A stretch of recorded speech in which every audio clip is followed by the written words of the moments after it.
Hello everyone and welcome back to the show called Handing the Shame Back. This is a channel where adult survivors of child sexual abuse can find some respite. Each week I provide an interview with another survivor or content that helps support our journey of recovery and healing. This is one place where you are safe to hand the shame back. If you, however, are watching the show and feeling triggered at all, please feel free to click on the notes underneath and you'll be directed to some options for support. Thank you so much for joining us, and it's my absolute pleasure to welcome Susan Miller to the show. Susan is a fellow survivor and she's also a co-founder of EmpowerMe, a group dedicated to other survivors of sexual abuse. And what an amazing job she has done in that space. I've been very grateful to be able to attend that and just seen some real shifts, not just in my perception, but actually in other fellow survivors as well. So thank you, Susan. It's so wonderful that you're joining me today. And yes, I guess I'm interested to know, first of all, how you're doing. Yeah, great. Well, thank you so much for having me on your show, Gloria. Yeah, no, I'm doing great. Thank you. That's awesome. Yeah. So look, I guess you know, I think, Susan, you and I were talking before the show. I think we see that there's so many survivors out there. There's so many of us here in New Zealand and across the world, and it's people like us finding our voices that actually are able, I think, to support others by speaking out, by using the words, by letting the words come out of our mouths, actually. So what that does is give hope. And you and I both know if one person feels that, that's a gift. That's a gift. Yeah, for sure. Yeah. So yeah, so every story is different. And I guess I'm interested in learning a little bit about yours and what you're comfortable to share with us, or why you're doing what you're doing today in this space. Yeah, great. Well, thank you. Yeah, it's interesting you just said then, you know, finding your voice and that every story is different.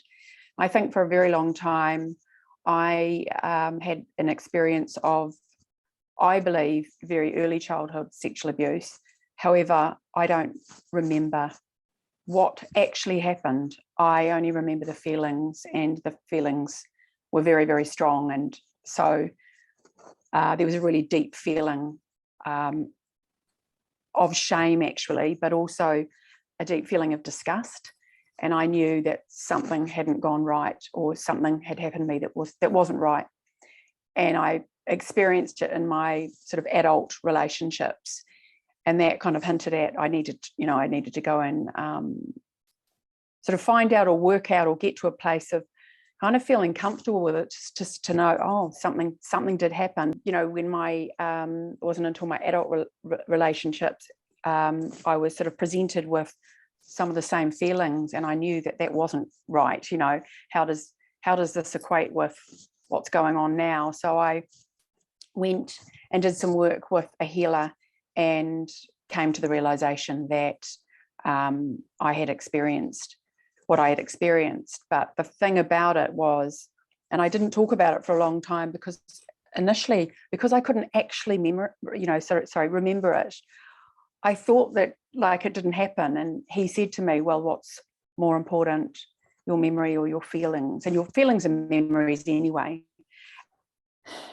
And that really, really put me on a particular path of, I guess, honouring and valuing feelings, you know, because you have a deep knowing. I think you might have even said that to me, Gloria, when we chatted before, that and you know that your adult behaviour has to relate to something. It doesn't. You're not born with that, you know. You behave in certain ways when things have happened, and so yeah, I didn't really talk about it for a long time, but I definitely know that there are other people who have had similar experiences. And so, you know, hence us chatting today about it, really, because when you do have a deep knowing, just trust yourself. And, you know, you can heal from that as well. You just find someone that you can talk to, or, I mean, there's, you know, a myriad of people you can see, modalities you can follow, whatever you find, whatever you get drawn to is going to be the right thing for you. Yeah. As long as you feel safe. Yeah. I think so. And, you know, I want to acknowledge what you have said, and so appreciate you finding these words today, because I can imagine not actually being able to hang this on to something must have been really disconcerting. So full honour to you, Susan, because you trust yourself enough to know the truth. Yes. Yeah. And I think too, also, because I was adopted, I probably not shut it down a bit, but I couldn't, I guess there was a bit of a trust, really. I thought, is this around me being adopted, or is this happen? You don't, sometimes it's hard to work it out. Yes. And then when you actually just, you know, you just trust yourself, and then you just know, and you know, there's clarity. Yeah. I think too, the confusion for us as small children and very small, early, you know, infancy, is because we know something's not right. We know it's not right. It doesn't feel right. Our body tells us it's not right, but we don't yet have the languaging. So I guess I'm just wondering aloud with you if that could be part of it as well. When you're kind of, you know, that pre-verbal stage, there are no words, there's just the feelings. And the feelings are your gift and your guide. Absolutely. Yeah, absolutely. They are. I totally agree. Yeah. So for you, the impact, I guess, of the challenge, actually, I'm just starting to feel into this with you, Susan, the challenge of something happened. I know it happened because of how I feel. I can't describe it. I don't have a conscious knowing, but I have a deep knowing. Yeah, I do. I didn't know it was called EMDR then. I only know that now, but the work that I did with the healer and the person who, you know, that sort of rapid eye movement, I did with this healer, and the my abuser, really, his face appeared. And so I know who it is, or was. He's dead now. He died a long time ago. But so that was the not helping of the knowing. All of a sudden, it was just a, you know, yeah. Oh, that would have been frightening. Yeah, I was pretty.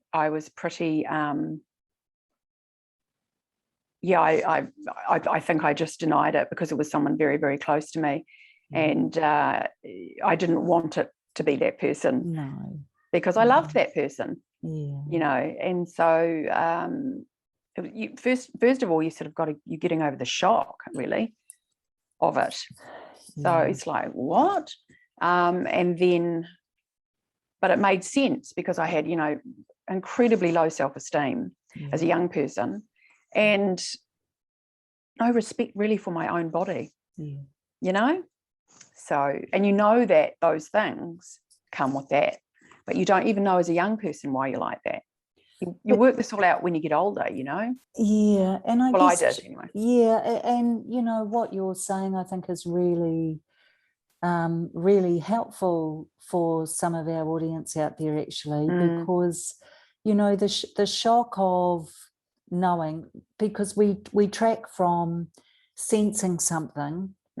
We realize our behavior as adults is not as functional as we would like it to be, and a bit maladaptive. And then, as you say, in adult relationships, it surfaces. But then to actually go from wondering then actually knowing, that's really hard. And Susan, if it was there someone that was you always a sort of sorry, if it was someone that you loved deeply as well, I can imagine that real ambivalence and that struggle to, how do you have those two people become one person? How did you work your way through that?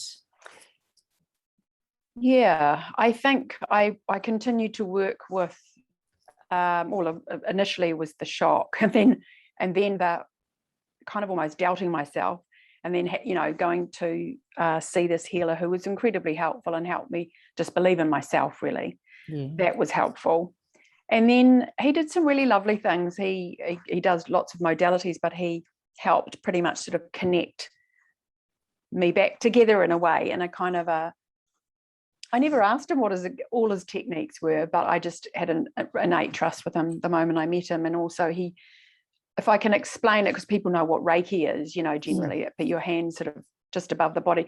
He kind of did that. He was trying to connect all of the parts of me so that I didn't feel disconnected. Yeah. But the increase, I think, in the self-esteem came much, much later. Much later. Yeah.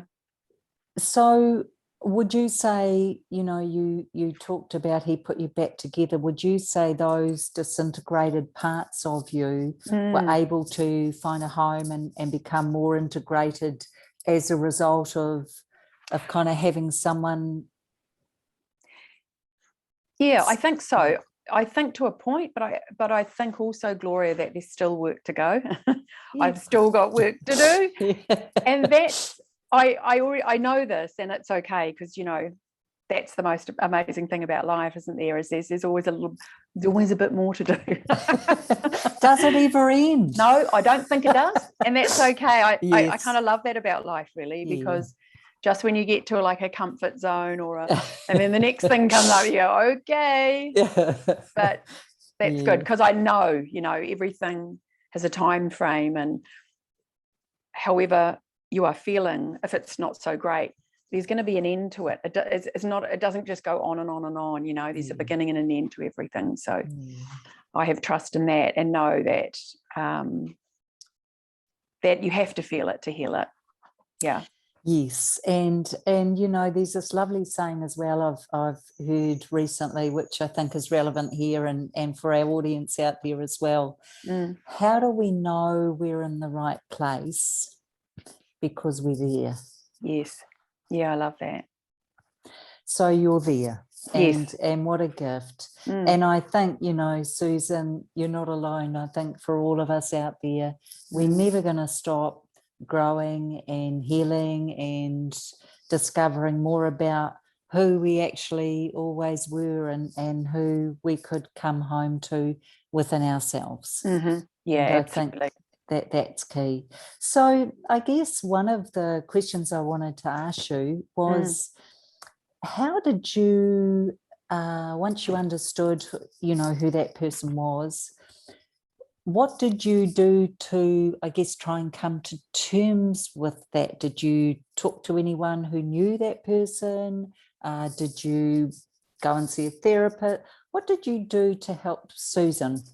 Yeah, so I was already seeing this healer, because I knew, you know, it had come to the fore. I had to do something about it.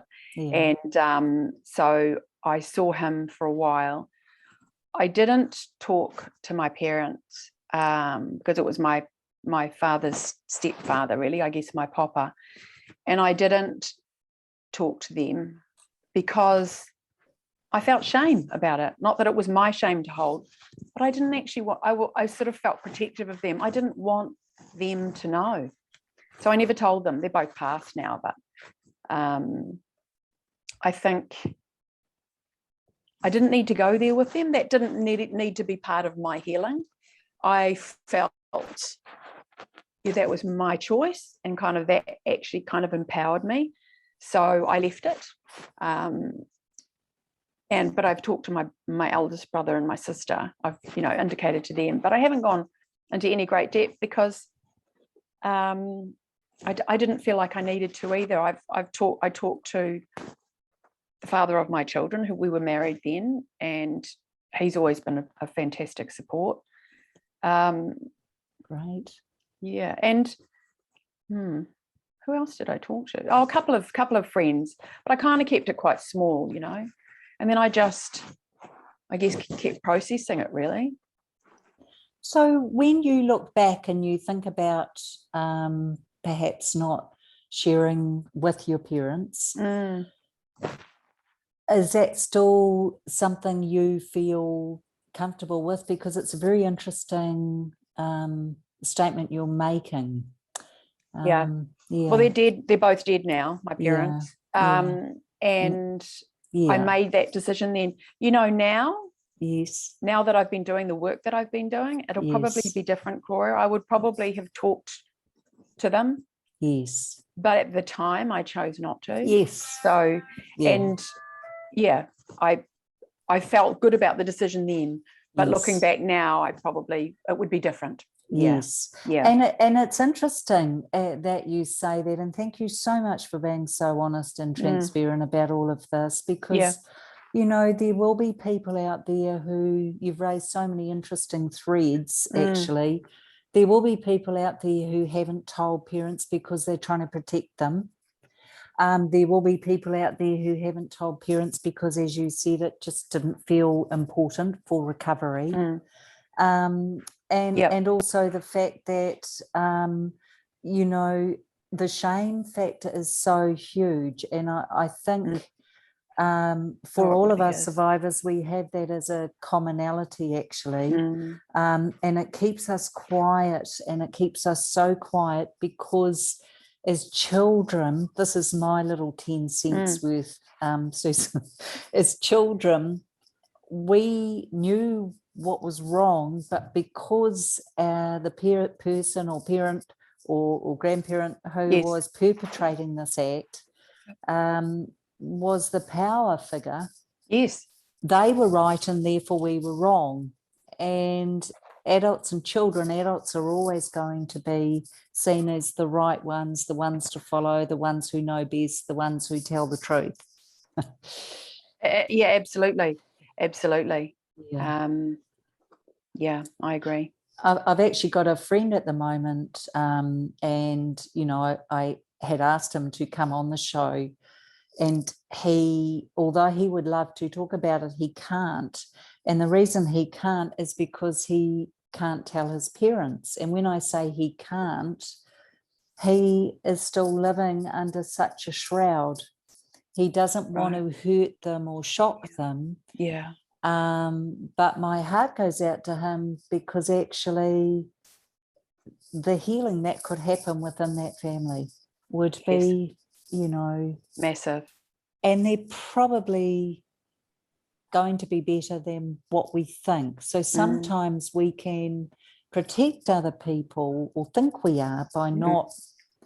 And actually, you've possibly had this experience where people have come back and said, well, who are you to rob me of that? Absolutely. No, I agree. I think I probably would have thought about telling my mum, but my father had his own, issues, and I don't know. I made the call about his emotional intelligence, I think, and decided not to. Yeah. And I know that if I told my mum, then she was. They're incredibly supportive people, but maybe she would have felt that she had to tell him. So so it was a bit of that. God, talking about it now, it sounds pretty dysfunctional, doesn't it? But there's a whole lot of just there was that protection, and it was actually a little bit easier not to have to manage, because it felt like I had to manage I'd have to manage the process, and I just didn't want to sort of be re-traumatized by that. To be fair, that's probably. And also, to be honest, you were carrying on. But you were also carrying on having to manage it all by yourself anyway. So from when you were very little. So it's understandable. And you know what? you were never wrong to not share with your parents. At that No. time, it was the perfect solution. Absolutely. And, yeah. So, for sure. Yeah. For sure. But it's interesting how things change, because as I just said before, you know, now being involved with this work and probably just having a much higher self-esteem and confidence, Yeah. I would have been able to sit and talk to them, and I guess because I'm in a good place. Yes. Whereas maybe at the time I wasn't, and I probably just felt so vulnerable. I wasn't prepared to go down the rabbit hole, you know? No, no. And does it surprise you, Susan, that, you know, we're moving on in our lives, but that it's still there? It's still there after all these years. Yeah. Can you tell me a bit about how that sits with you? Yeah. It's sometimes it's big, you know, it's big, and sometimes it's just not there at all. But, you know,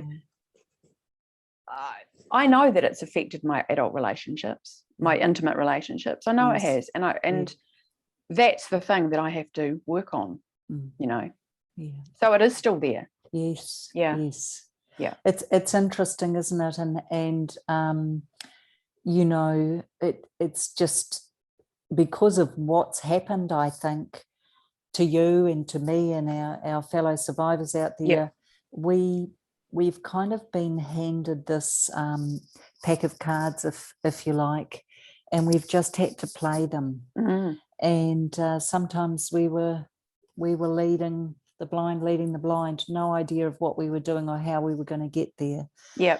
But the interesting thing is it can come out of nowhere, some of those impacts and feelings and words that we say and feelings that we have.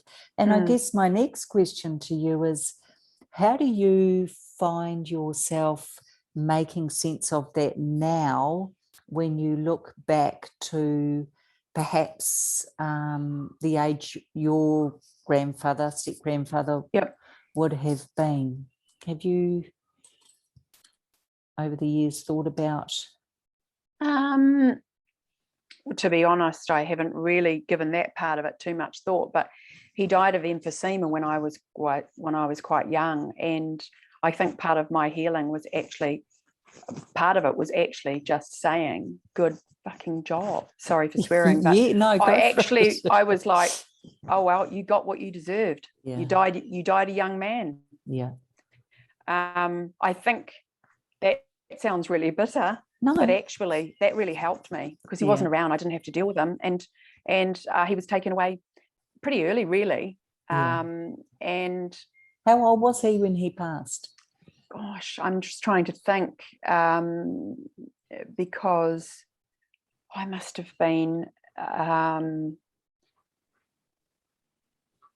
must have been about 15, I think, maybe even younger. So, I mean, he might have only been like maybe not even 50, maybe even in his 40s. Okay. I'm quite young. Yeah. So were you required to stay with him or spend time with him up until he passed, or were you? Oh yeah, I used to stay over there.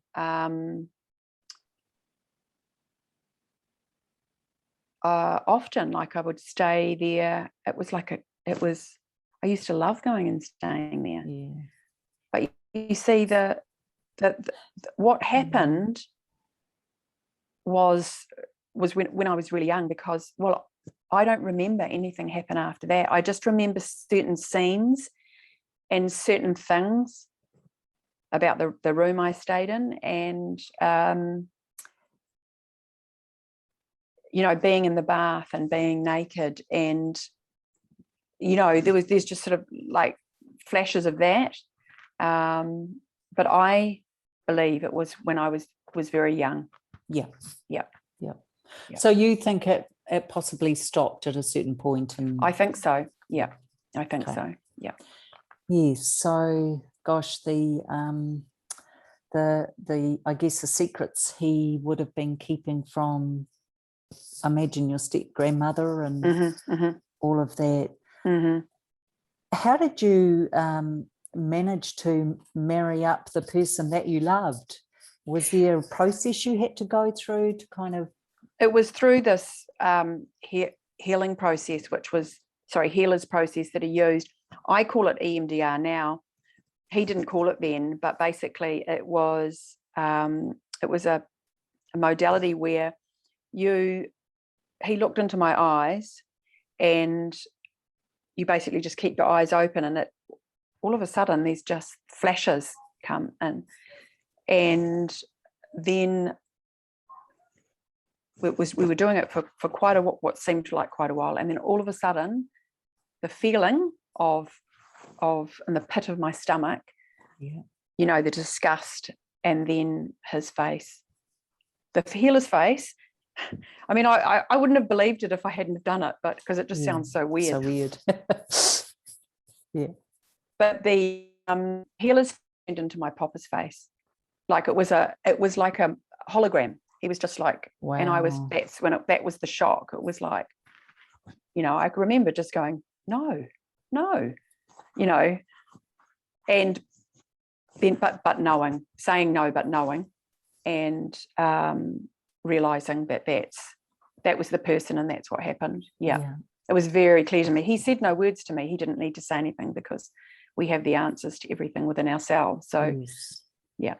And when I tell people that, as I say, I wouldn't have believed it if I hadn't have done it myself, because I didn't know anyone at that time that had done that work. This is probably 16 years ago now. Yeah. Yeah. So that would have been very, very recent back then. And now, of course, we hear about EDMR all the time. Yes, EDMR. Sorry, I was saying the wrong acronym. Yeah, absolutely. It's really common, and it's an amazing tool to help with trauma. Yep. Fantastic. So I guess, were there other things, as you've progressed through, and you said earlier, thank you for honouring that the process will carry on until we have our final sleep, I imagine. Yep. And it presents itself in lots of different ways, doesn't it, Susan? Yeah, absolutely. Yeah, so thank you for that. Were there other, I guess, things, as you've gone through stages in your life and the fabulous work you're doing now, plus being a mum and all of those things, the stages that you've had to go through in terms of your own recovery and healing, can you perhaps share a little bit about those as well? Yeah, for sure. So I guess for me there's a number of things, but exercise and nutrition, like eating well, they really, really, really help my mental health. And they are the staple for me. I'm not a purist by any means, but I like to move and I like to eat good food, because then I know that those things alone keep my brain, keep me healthy through and through. So that's really number one. And the other is, I call it a discipline, because it really is about taking action. So, setting goals and making things happen. That's really helped me to just stay focused on things and achieve things. I think that being involved in the work itself and just being around amazing people. I've been doing community work and public health type work pretty much since my early 20s. Okay. And sort of on and off. I went to university in my late 20s. And so all of those things have helped, But, the discipline of a daily ritual is also really helpful, but they usually include, a form of movement, whether it be walking, run, dance, whatever, just moving. Get the body going. Get the body going. Yeah. So do you find that when you follow that and stick to that religiously, things feel better than perhaps when you, Yeah, definitely. They definitely do. And I know if I haven't actually, in the last few months I've moved, and I'm moving again on Tuesday to the final place. And I know that when my routine is out, I also know, don't be hard on yourself. Yeah. Your routine's going to be out. Just go with the flow, and you're going to get back into it. And so that's also good too. Just being kind to yourself and being realistic about what you can achieve and what you can't. It's not a race. It's just you know what you need for your own self-care. Yeah. And it's going to be, it's different for everyone, because I know other people have, a meditation practice every day, and that is a life changer for them. And I do guided meditations, but it isn't part of my daily ritual. My daily ritual is a number of other things. Yeah. No, it's interesting, isn't it? Because I know for me, as I'm listening to you, it's my number one is the meditation. If I don't do that every day, I don't do as well. Yep. And then the exercise. I'm thinking about the bag of potato chips in the pantry as we speak. Because it's wasteful to have it open and not then complete. That's right. And that's what happens. That's a goal. But it's great to hear what does help and what moves. I'd love to hear a little bit about what you're actually doing. You talked about community and mental health. What is your work? What are you involved in apart from the fabulous EmpowerMe group that you run? Thank you. Yeah, for the last, I think we're going into our 9th year, 8 or 9. But anyway, it's a public health initiative. Yes. And I basically started it from the ground, right from the beginning. And what it is it's nutrition, and it's an education program for the health and wellbeing sector. And basically, so GPs and midwives and nurses, and basically anyone working with women, pregnant women or families with young children. And it focuses on there's an online education program which explores and explains the science on why good nutrition and physical activity are so very important in the early years for your long-term health. Yeah. And then the other is a workshop that's delivered online or in person called Healthy Conversation Skills. And it's all about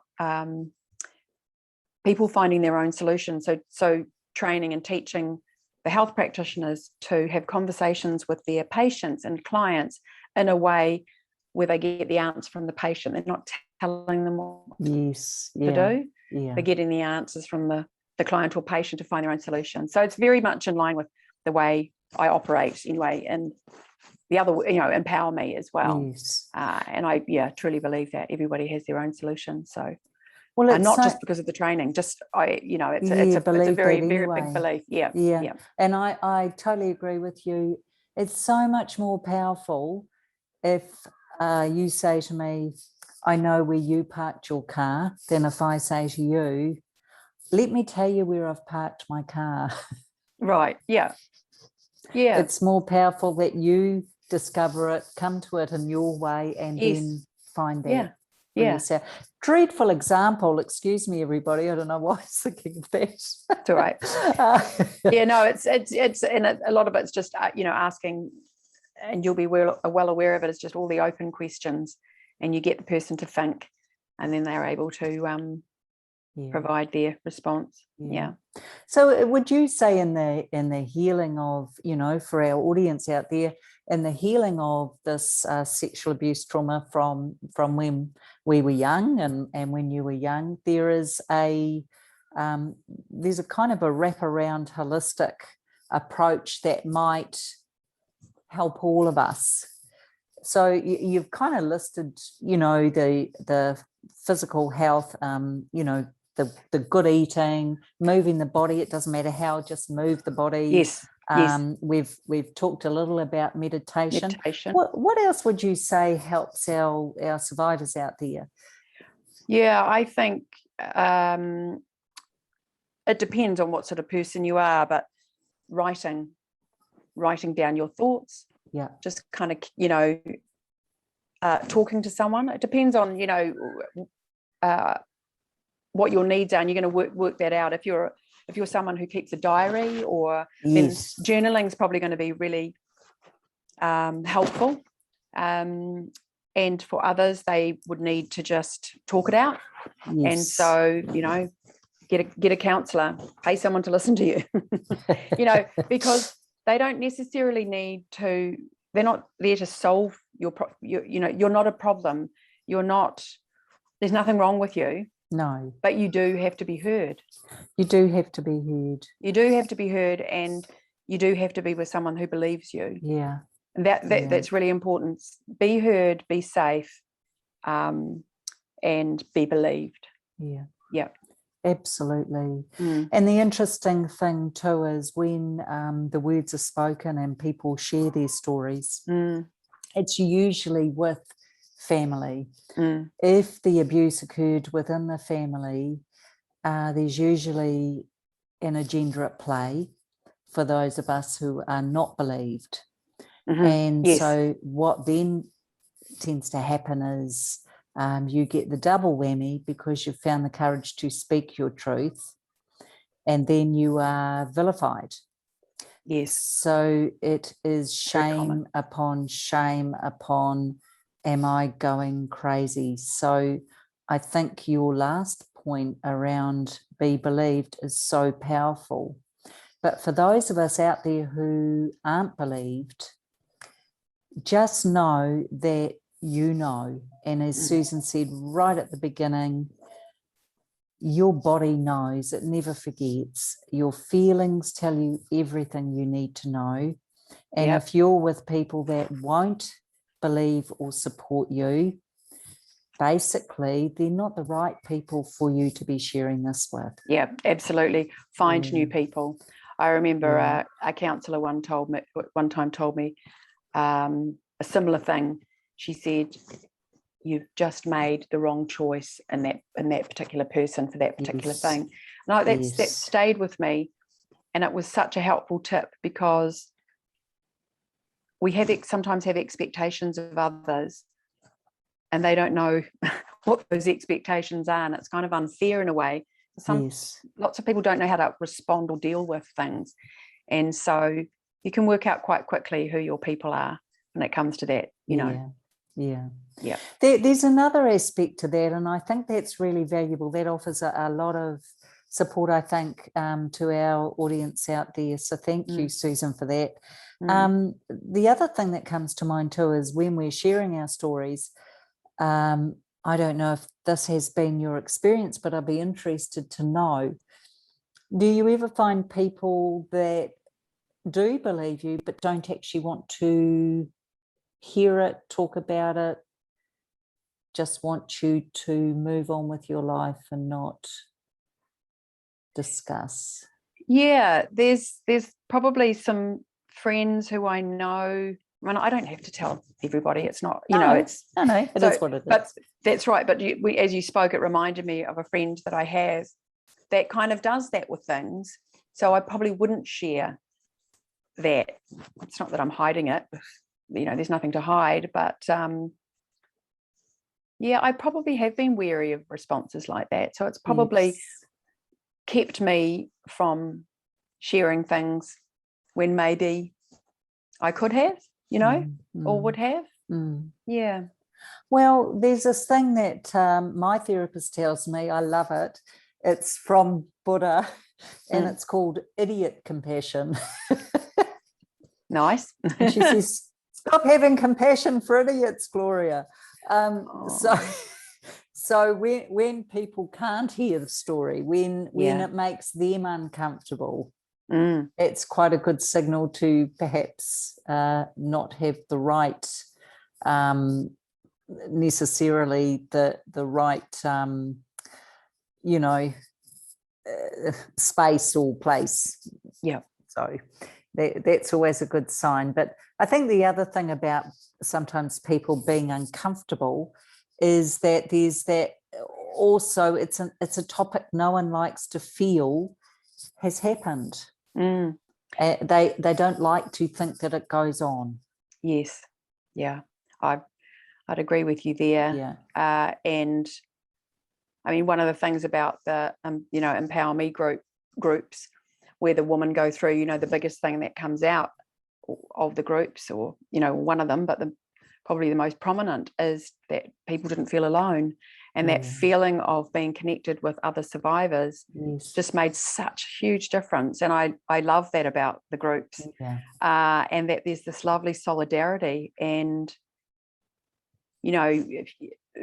feeling isolated, or that you're the only one, and all the shame and that, like, oh, why did it happen to me? And, knowing that you don't have to deal with that alone is, it's huge. you could see the weight lift off people, and that's just really wonderful when you see that. Isn't that a gift? It's a heart warmer. It really is. That, I love that connectedness. People say, oh, it's unfortunate why we're connected, but I love that we are. Yeah. Well, they it's like the Vietnam vets. They found that their biggest support was not with family or friends or loved ones, but with other Vietnam vets, because they had a place where they could share their stories and experiences without having to talk about why and where and how. And it's a little bit like us survivors, all our fellow survivors, in that, things like being triggered, things like feeling a sense of isolation, things like feeling different, things like feeling like the black sheep.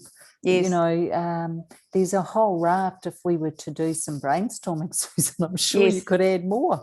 Yeah, no, absolutely. I was actually just thinking when you were talking about the sharing, or, the not sharing, and it just dawned on me. I think that, everybody's story is different, everybody's experience is different. But actually, because, I've not been able to remember it, there's so many things in my life that I felt, oh, well, I'm not really this, or I'm not really that. I think it formed part of that because I'm part Māori, and because I was raised in a Pākehā household. I don't put myself out there because I wasn't raised Māori, but I am. That's my whakapapa. But it's like I'm not as well, because I don't live in a Māori world, in the sense, do you know what I mean? So and then I was adopted, so my parents were my parents, but people would say, oh, they're your adopted parents, and I'd say, well, they're my parents. It's like you're on this spectrum of all these things. You're like a bit of everything, but not anything. You know what I mean? I'm not saying that in a negative way. It kind of just is, and you're a hybrid. Yeah. In many ways. Yeah. But what a gift, and how unique and how special. Totally. And sometimes I love this as well, the feeling that, look, we were born into this world and went through what we did, and maybe we're here to help heal the world too. Yeah, for sure. We have a unique understanding, don't we, of what this is like. And I think if we can give back by sharing, and if even one person out there finds the courage to talk to a friend, or pick up the phone, or speak out, what a gift. And I so love the fact that, Susan, your story has so many unique elements, and it's really powerful. So isn't it interesting, because I know pre-show chat we looked at, gosh, if there wasn't many memories to discuss, what could we talk about? And look at us. So there's always a conversation.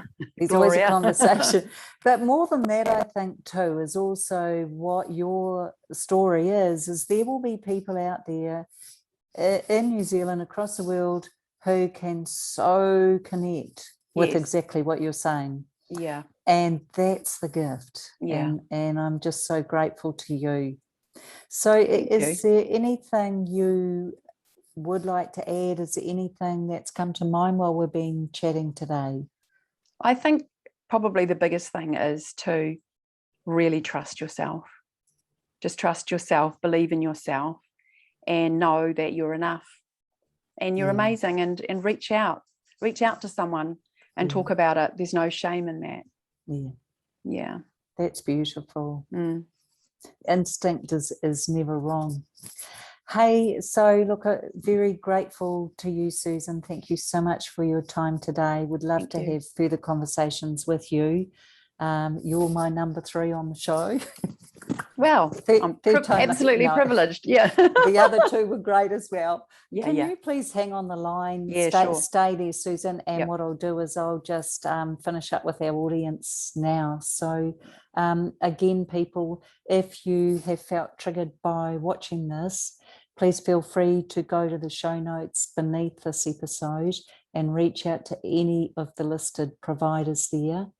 You're also welcome to go to gloriamasters.com and have a look at some other opportunities as well. So there's a podcast that's running as well called Handing the Shame Back, and you're very welcome to download that and have a listen to those as well. So look, if you also would like to be on the show, if you are a fellow survivor of child sexual abuse, please go to gloriamasters.com and fill out the online form, and it would be my honour to host you. So in the meantime, lots of love to you out there. You can see the angels behind me. They're always with us. Just notice those little feathers you see. Okay, love to everyone.